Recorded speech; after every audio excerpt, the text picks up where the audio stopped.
आज 23 जनवरी है। नेताजी का 125वां जयंती वर्ष है। भारतीय सरकार ने पिछले वर्ष ही घोषणा की थी कि 23 जनवरी को पराक्रम दिवस के रूप में मनाया जाएगा। जितना रहस्य उनकी मृत्यु का है, उससे कई ज़्यादा रोमांचित उनका जीवन था। उनके पिता का नाम जानकी नाथ बोस व माता का नाम प्रभावती बोस था। भारत की आज़ादी में अपने साहस, नेतृत्व कौशल और असाधारण कौशल के लिए विशेष रूप से विख्यात नेताजी सुभाष चंद्र बोस ने देश के असंख्य युवाओं को भारतीय राष्ट्रीय सेना में शामिल होने और भारतीय स्वतंत्रता संग्राम में शामिल होने के लिए प्रेरित किया था। स्वयं नेताजी अपने जीवन में शामिल 4 महिलाओं से बेहद प्रभावित रहे थे। इनकी जानकारी नेताजी रिसर्च ब्यूरो के वार्षिक journal the Oracle Krishna Bose special edition के अनेक पारिवारिक सदस्य कृष्णा बोस, जो कि उनके भतीजे शिशिर बोस की पत्नी, के आलेख में मिलती है। और वे 4 स्त्रियां हैं। प्रभावती बोस, जो कि सुभाष चंद्र बोस की माँ थीं।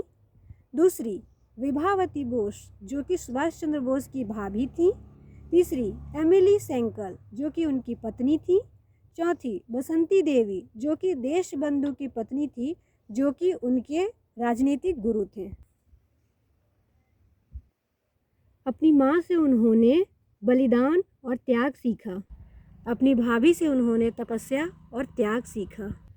अपनी माँ के बाद अपनी पत्नी को उन्होंने अपना आदर्श माना, क्योंकि उनकी पत्नी हमेशा उनके साथ हर पथ पर उनका साथ देती थी।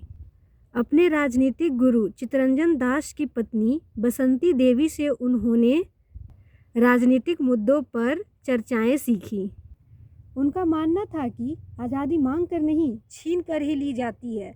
भारत के लोग जब तक खुद की लड़ाई खुद लड़ना नहीं सीखते, तब तक हम दूसरों के लिए अपनी जान गंवाते रहेंगे। उनकी दूरदृष्टि इतनी थी कि वह यह भी जानते थे कि हमारी इकोनॉमिक पॉलिसीज़ कैसी होनी चाहिए, इंडस्ट्रियलाइजेशन कितना और कहाँ होना चाहिए, हमारे देश का विज़न क्या होना चाहिए। कई दस्तावेज़ों का कहना है कि उनकी मृत्यु 1945 में ताइवान में एक प्लेन क्रैश में हुआ था, जिसका कोई साक्ष्य नहीं है। यहाँ तक कि ताइवान के एक कमेटी ने यहाँ तक कह दिया कि 1945 में ताइवान में कोई प्लेन क्रैश नहीं हुआ था। अब सच्चाई क्या है यह तो नहीं पता, पर इस पे उतना बहस ना करें। क्यों ना हम उनको आदर्श मानकर उनके वैल्यूज़ को अपनाएं और अपने जीवन का नायक बनाएं, और उन वैल्यूज़ के सहारे खुद के जीवन का नायक भी बने।